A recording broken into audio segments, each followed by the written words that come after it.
here is a 1551 edition of Aesop's Fables in its original binding, which is a gold and white vellum skin. It's got this wonderful design work. And then, can you see it's even got some design work here on the, and this little piece was just a jewel.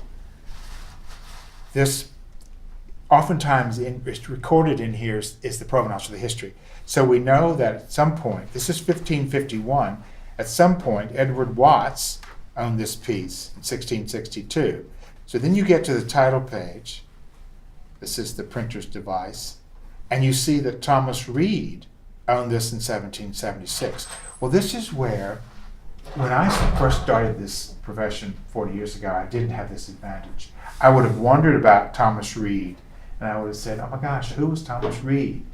Well, when I mentioned Thomas Reed, in 3 minutes, Seth had Googled Thomas Reed. Well, guess what?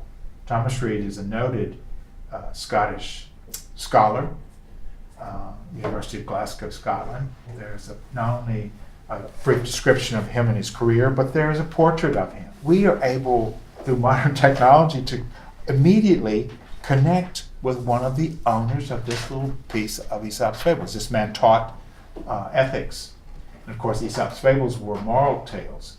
So you get into this little piece and you're looking at it and you're thinking, it's 2 columns, Greek and Latin, which was not uncommon. But then, and you're looking at it very closely, and suddenly you start to see wonderful wood block plates. Now, wood block plates, this is the exact size of the block. So to be able to carve a block this size with this detail, ink it and print it, is phenomenal. I've seen wood block plates on much larger books. It's much easier to do a larger wood block. This is full of these kinds of little wood block plates. There's one which shows fighting roosters. This many illustrations in a book of this vintage is extraordinary because it was very expensive to do it.